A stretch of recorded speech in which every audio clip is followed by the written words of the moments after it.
Hello, welcome back to DLC. We finally have a jingle because we are going to be doing these a fair amount, we hope. I'm Joey, as you probably should have guessed by now. I'm joined by Tim Hello. and Alex. Hi. How are you both, gentlemen? Pretty good. How are you? I am fantastic. Alex, are you well? Yeah, not so bad. Not so bad. That's ecstatic for the North, so congratulations. That was a very visual joke, Alex. Alex did a little happy dance. So this time we are back with another pre-release episode, which we were privileged and over the moon to receive a free copy of the game Forecursed from the developer William Van Herck. Solo developer, I think, but very, very, very nice man. Has reached out to us asking for our feedback on the game. So when we got the chance to play it with a few friends of ours, which we'll come on to in a minute, we couldn't say no. We absolutely couldn't turn down that. Guys, we've just played about 2 hours of Forecursed. Tim, can you run me down what Forecursed is? Yeah, so kind of picture a very Lethal Company aesthetic. So, on space, lots of monsters, very grainy footage, like almost like body cam footage in a way. But you're running around a base and you're essentially playing tag with each other. And the objective is to be the last person standing. Now, as you are the cursed one, or it, if we're using tag terminology, I know there's an official rule set. So your health will slowly deteriorate, and you can't do anything to recover it while you're cursed. But if you find someone to become the host of your curse instead, and you grab them, like physically grab them, you can pass on the curse, become human again, and start to heal yourself. And it becomes this really interesting loop of escaping enemies, running around looking for oxygen, and looking around for healing kits. If you are dead, as in full-on case of the deadsies, you can instead pick to spawn as one of 4 creatures that are there to help kill the other players until the game ends. There you go. That's a pretty good wrap-up of it. Alex, what did you think of the game? I really enjoyed it. Obviously, it's hard to not make comparisons to things like Lethal Company with it, but it's got that same kind of almost like a party game around with your friends for a couple of hours. And it's something that I feel like the core gameplay loop is solid in it. Mm-hmm. So now it's just a case of building more levels, building more content, more weapons, more monsters. It's something that's going to have a lot of legs to it. Yeah, so we played this just to date our recording, the 11th of January. Now, the game itself isn't out until the 14th of February.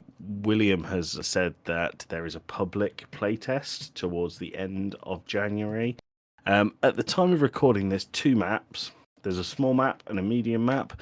The medium map is called Mines. I missed what the first Factory. map was. It's Factory. Factory. Well done, gents. Yeah, Factory and Mines are the 2 maps. Now, we played probably 8 games on Factory, and we just played the 1 on Mines, right? I think we played 2 on Mines, I thought.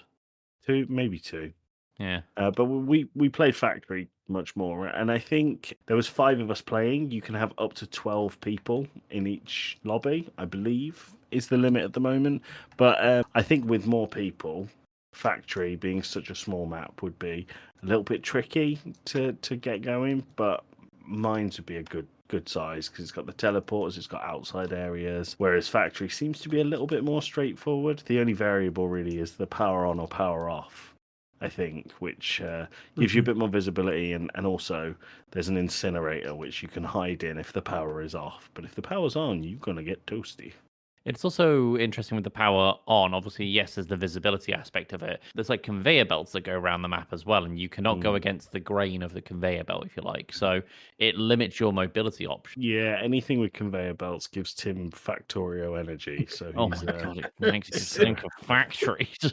So the other thing that I thought was really cool about this game is there's kind of like 3 visions you can choose for yourself. There's visor off, which gives you a complete clear HUD and you get full visibility. It's a bit brighter. You can have visor on, which gives you a radar. It gives you your health. It gives you an oxygen meter. And then there's night vision, because the maps are quite dark. Very dark. intentionally, I think it works them being that dark, but night vision runs out, so you can only have it for a limited amount of time. There was a few times where I was running away from either monsters or the person who was it, and my night vision ran out and I ran into a wall. But I think it was really, really cool because you can get items in the levels, and the items are either weapons or healing items. There was a pretty cool freeze cannon, which we liked, Tim. Yeah, favorite that one. I did have a big thought about the means in which you get these items is through like a retinal scan machine. Yeah. So you have to lift off your visor, and I was thinking about that while playing, and there's a few big decisions that you have to make in order to do that. The first of which is you cannot use night vision, you cannot use your health or your oxygen or the radar while you're getting an item.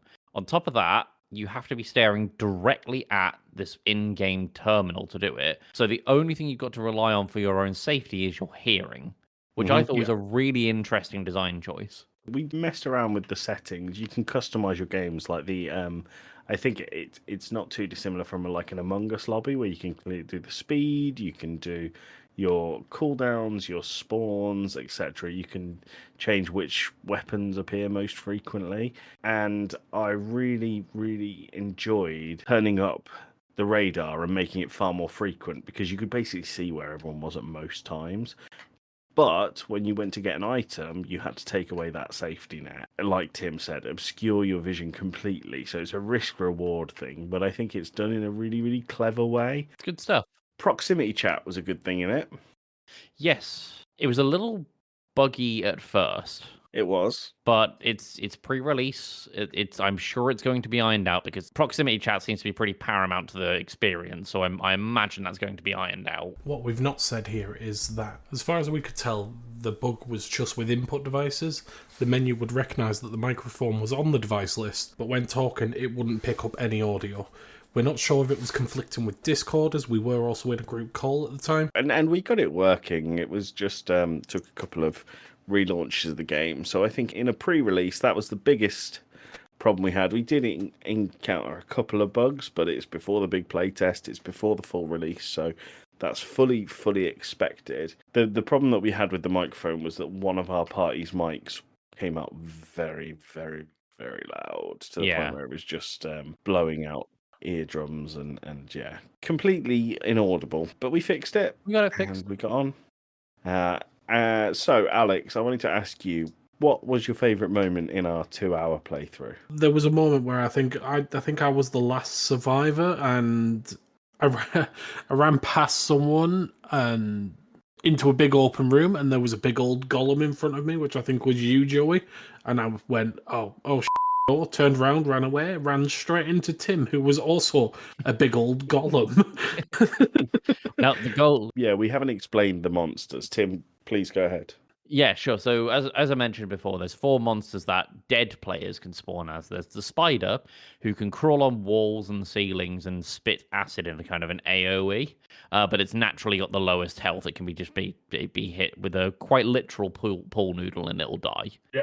There is a thing called the Screamer, which looks a bit like a duck. Yeah. And I don't entirely... Oh, that one, it like screamed at you and disoriented your screen, didn't it? It disabled your visor and things. And your visor went really pixelated. It was really hard to see. There was the flying one. I don't remember what it was called. It was just like a bug looking thing. Yeah. That one to me was the most interesting, both playing as the wasp and being stung by the wasp, because what it does is invert your controls while also increasing your speed if you're stung by it. So yes, you can move faster. However, your controls are completely backwards. And it's not only that it inverted your mouse, either it inverted your mouse and your WASD keys, so you were walking the wrong direction and look in the wrong direction. And it was, I like on the tooltip when you're selecting that monster, it says it does it for a short period of time. That was not a short period of time. It didn't feel like a short period of time. I don't think I survived long enough to see it run out. No. I did, and I spent the entire time running in a circle because I couldn't figure out what was going on. Stuck in a corner, banging my head off of it. And then the other monster that's there is the golem, which we've mentioned a couple of times now. And the golem is a big man. who has not great mobility. He's easily the slowest entity in the game. But what he has is an attack that will instantly kill a player that they grab, and in exchange for landing that grab, the player who's playing as the golem gets to come back to life. Yes, by far the best one if you are able to catch someone. If you're not, which it was really difficult to catch people as the golem. It wasn't Yeah. easy. I think I because succeeded it was so once. slow. I never succeeded, despite how many times I tried. It was definitely the best one, if you managed to do it. Yeah. I also think that it was very clever. We noticed in the hub area in the loading screen that if your visor is down, the sounds that people are making are more muffled. It's a different set of sounds whether you have your visor up or down, which I thought was very, very cool. On that note as well, while we were playing, we established pretty quickly a system of just shouting friend at people to determine whether or not they were friendly. Like, you can normally tell if someone's friendly if they're able to pick up items. But another thing with the visor as a bit of a risk reward for, I guess, the cursed player is the cursed player's eyes are purple. And you can't see that under the visor, but if they lift the visor, very clearly purple. I did not know that. Yeah, as the cursed person, if your visor's up, your vision is much clearer. Yeah. And that was pretty cool. Very cool. Lots of really interesting and pretty well thought out balancing decisions here in this game. It's not to say it's perfectly balanced. There are definitely some items that were more oppressive than others from the vending machines. Looking at you, Freeze Cannon. Yeah, we spent quite a lot of time just freezing each other just for funnies. But I think what maybe we didn't hit the nail on the head with was we very much treated this as people who weren't it versus the person who was it. Whereas actually, I think this game could easily played as everyone for themselves. So pick up weapons and kill each other and sabotage each other. I don't think we naturally inclined to that way of playing. No, I wonder if there's almost a social deduction thing where the cursed person is supposed to kind of play along that they are not cursed, and then people try and work it out. It's like, oh my god, I've been betrayed. It's like the other funny game with the knife and the memes. That's I wonder if there's an element of that, but for us, it very much boiled down to run away and shout friend at each other. Not that that's a bad thing. We had a great time.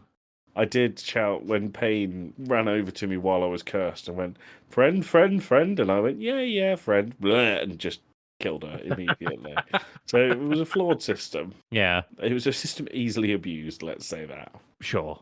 We didn't know what we were doing when we established the system, and it just kind of got grandfathered in. Yeah. What I will say, guys, I think this game has huge potential to Absolutely. be really popular. The games are like 10. I think our longest one was 13 and a half minutes. Yeah. Yep. They're very quick fire. You can play it with 2 to 12 friends, which we've found any more than 4 is sometimes quite difficult in good PvP games on this level. It's a party game, and yeah, it ran really well. Like I said, a couple of bugs, but in pre-release, that's really common. Yeah, I think it's got so much potential. I'd be really curious to see where this goes when there's more maps and when there's more people playing this, because the strategies that people are going to try and pull out, I think, is going to be really interesting to watch. If you remember, I know I keep drawing comparisons to Among Us, but if you remember the sort of lying tactics that people would come up with in Among Us, I feel like there's going to be a lot of that in this when we get launched. Guys, we're going to keep playing Forecursed. Will we play it on stream? Yeah, we'll definitely play it on stream. Yeah. Nice. Any closing thoughts? Start with Alex. I want to know from both of you what you want added in. More items in the vending machines. I think a vault button would be cool because we have the jump, but sometimes I found when I was trying to jump over rails, it didn't always happen. I feel like a vault. There's a room in Factory which we used quite a lot where you go up the stairs and there's 2 desks. It'd be really cool to be able to vault over those desks, and it'd be detrimental to your stamina, but it would be a quicker route across it. And it just reminded me of you. Have you ever watched competitive tag? Yeah. It's crazy, and some of the tricks and the vaults that they do to get out of the way of each other, I feel like that would be really cool in there, but it's very much a nice to have rather than a need to have. Sure. So, can't say I've ever watched competitive tag. It's Oh, really Alex, I'll interesting, send you a actually. video. It's amazing. I would probably say more items, and I know that's gonna. I think the priority first is balancing the items that are already there, but I would like to see maybe some more utility items because, to me, it felt like outside of the pool noodle and the rake, specifically when the rake was on the ground, the melee items didn't really have too many distinguishing features. I think that's because we didn't, like I said, we didn't play against each other. No, I'd maybe like to see melee weapons have some sort of stun element, for example, as opposed to just damage. Something Nice. like that. How about you, Alex? I'd quite like to see traps. I think that could add a very fun element. Put things down like bear traps and landmines.